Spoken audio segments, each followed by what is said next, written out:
Hello students, welcome to my YouTube channel Atmanirbhar online classes. हम लोग पढ़ रहे हैं क्लास 9th का lesson force and laws of motion. पिछले वीडियो में हम लोगों ने पूरा लॉ देख लिया था कि तीनों लॉ के बारे में पढ़ लिया था। आज हम लोग पढ़ेंगे एक नया टॉपिक जो है कंजर्वेशन ऑफ मोमेंटम। तो देखिए कंजर्वेशन ऑफ मोमेंटम क्या कहता है, सबसे पहले हम लोग देखेंगे। When two bodies act upon one another their total momentum remain constant provide no external force are acting.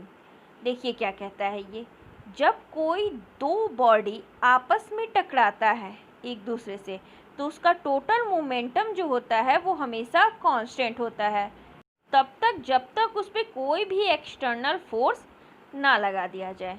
समझ में आया आपको? फिर से एक बार हम इसको रिपीट कर देते हैं। दो बॉडी आपस में जब भी टकराता है तो उसका टोटल मोमेंटम जो होता है वो हमेशा कांस्टेंट या फिर हम लोग कह सकते हैं कि कंजर्व रहता है। ठीक है, तब तक जब तक कोई एक्सटर्नल फोर्स उस पर ना लगे। ओके, एक और पॉइंट हम आपको बता दें, बहुत ही ज़रूरी है, इस लॉ से ही निकलता है वो point. Momentum is never created और डिस्ट्रॉयड। मोमेंटम को कभी भी ना ही क्रिएट किया जा सकता है और ना ही डिस्ट्रॉय किया जा सकता है। ओके, तो चलिए हम समझते हैं, इसको प्रूव करते हैं कि कैसे ये बात जो कहा गया है ये सही है। इसका प्रूफ भी है कंजर्वेशन ऑफ मोमेंटम का। Suppose two bodies, one truck and a car are moving in the same direction but with different speeds और वेलोसिटी। कह रहा है कि दो बॉडी, आप लोग समझ लीजिए दो बॉडी है, यहाँ फिगर में आप लोग को दिख रहा है, एक ट्रक है और दूसरा कार है। दोनों जो है वो सेम डायरेक्शन में जा रहा है लेकिन दोनों का वेलोसिटी जो है वो अलग अलग है। Okay, let the mass of a truck be m1 and its velocity भी u1। जो ट्रक है आपका बड़ा वाला जो दिख रहा है वो ट्रक मान लिया है। ट्रक का जो मास है वो m1 है और वेलोसिटी u1 है। Okay, so the initial momentum is m1 u1। तो यहाँ का मोमेंटम क्या हो जाएगा, मास इंटू वेलोसिटी, यानी m1 u1। इसका मास मोमेंटम निकल गया। Okay, let the mass of a car be m2 and its velocity be u2 so that the initial momentum of the car is m2 u2। अब ये car का हम लोग momentum देखते हैं, इनिशियल मोमेंटम यानी कि स्टार्टिंग का जो मोमेंटम है वो, तो हमारा मास है इसका m2 और वेलोसिटी है u2, तो इसका मोमेंटम हो जाएगा मास इंटू वेलोसिटी यानी कि m2 u2। Okay, thus the total momentum of the truck and the car before collision is m1 u1 plus m2 u2। Collision यानी टकराने से पहले मोमेंटम क्या होगा, दोनों का मोमेंटम हम लोग ऐड कर देते हैं। पहले वाला ट्रक का मोमेंटम हम लोग निकाले थे m1 u1 और कार का है m2 u2, दोनों को ऐड कर दिए, ये हो गया मोमेंटम टकराने से पहले का। अब हम लोग देखेंगे टकराने के बाद का क्या होगा। Okay, suppose the truck and the car collides for a short time t। मान लीजिए कि दोनों आ रहा था, दोनों टकराया, उसमें उसको थोड़ा सा टाइम लगा टकराने में जो कि t था। Due to collision the velocity of the truck and the car will change. टकराने की वजह से मान लीजिए दो गाड़ी आ रही हैं, दोनों एक दूसरे टकरा गई, तो अब वो जब जाएंगी तो उनका क्या होगा, वेलोसिटी चेंज होगा। तो टकराने की वजह से इसका वेलोसिटी जो है वो चेंज हो रहा है। अब देखिए क्या होता है टकराने के बाद का condition. Let the velocity of the truck after the collision be v1 and the velocity of the car after the collision is be v2। दोनों का वेलोसिटी बदल गया। ट्रक का जो वेलोसिटी हमारा हो गया वो हो गया v1 और कार का जो वेलोसिटी हो गया वो हो गया v2। So the momentum of the truck after the collision will be m1 v1 and the momentum of the car after the collision is m2 v2।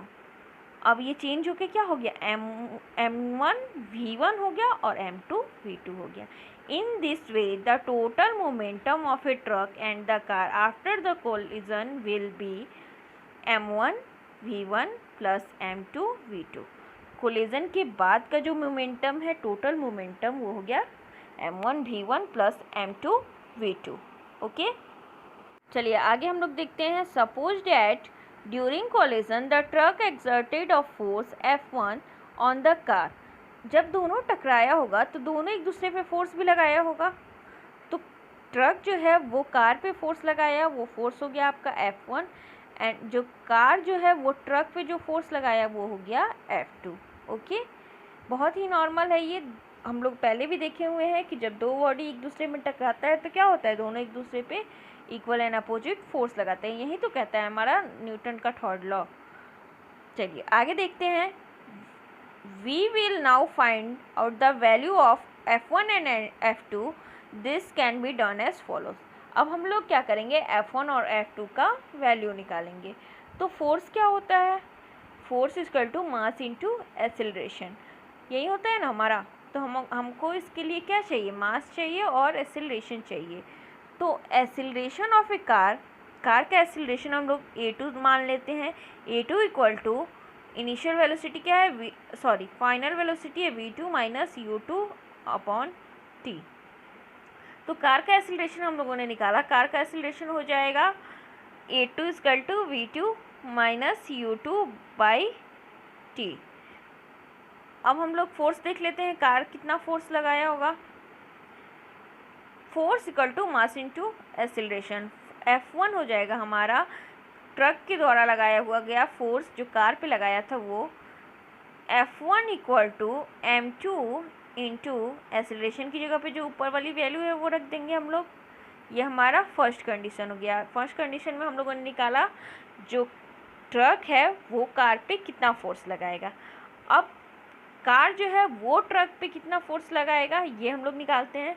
तो इस कंडीशन में एक्सेलरेशन क्या हो जाएगा हमारा, v1 minus u1 upon t acceleration हो जाएगा।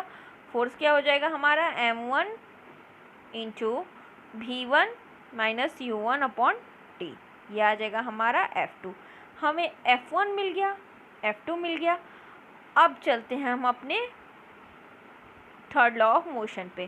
Third law of motion हमारा कहता है कि हमारा दो ऑब्जेक्ट जब एक दूसरे में टकराता है तो दोनों इक्वल एंड अपोजिट फोर्स लगाता है। तो इक्वल यानी कि F1 जो होगा वो F2 के बराबर होगा, और अपोजिट की कंडीशन में हम लोग क्या कर लेंगे, माइनस लगा लेंगे। माइनस हमें यहाँ ये इंडिकेट करेगा कि फोर्स जो लग रहा है वो अपोजिट डायरेक्शन में लग रहा है।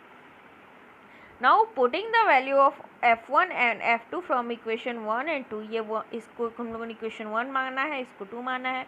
इस दोनों की वैल्यू को हम लोग रखेंगे तो देखिए क्या मिलता है। F1 की जगह पे F1 वाली वैल्यू रख दीजिए, F2 की जगह पे F2 वाली वैल्यू रख दीजिए।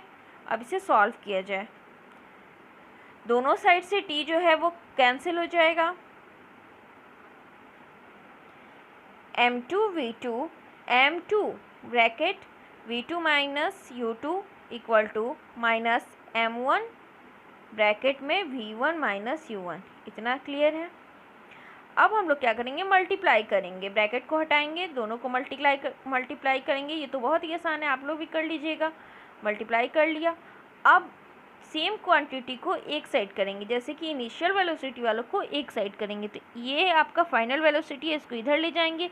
ये आपका इनिशियल वेलोसिटी है, इसको इस साइड लाएंगे। तो कुछ इक्वेशन हमारा इस तरह से बनेगा। यही है हमारा, इसको अरेंज कर लिए तो यही है हमारा law of conservation of momentum. देखिए दोनों तरफ ये दोनों क्या आ गया, इक्वली आ गया।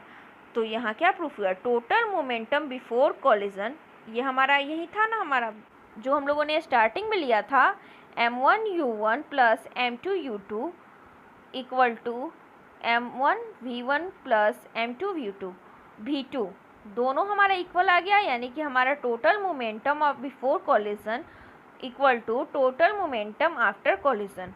दोनों हम लोगों को यहाँ दिख रहा है, दोनों हमारा इक्वल आ गया।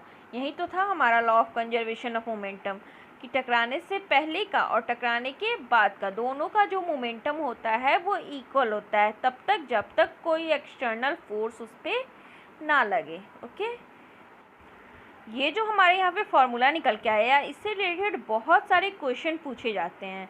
मास दे देगा, इनिशियल वेलोसिटी दे देगा, फाइनल वेलोसिटी दे देगा, कुछ इसमें से एक गायब कर देगा और आपसे पूछ लेगा। इस तरह से क्वेश्चंस होंगे, आपको बहुत सारे बुक में अवेलेबल हो जाएंगे। आप एस्चेंथ का भी यूज़ कर सकते हैं, उसमें आपको मिल जाएंगे, उससे आप सॉल्व कीजिएगा। अगर कोई क्वेश्चन फंसता है, सिंपल इसमें मल्टीप्लाई करके इधर उधर चेंज करके और निकालना होता है। अगर कोई क्वेश्चन फंसता है तो आप कमेंट सेक्शन में पूछ सकते हैं। तो इस तरह से हमारा force and laws of motion chapter complete होता है। इसमें हम लोगों ने बहुत सारी चीज़ें देखी, जैसे कि फोर्स देखा, लॉज ऑफ मोशन देखा, कंजर्वेशन ऑफ मोमेंटम देखा।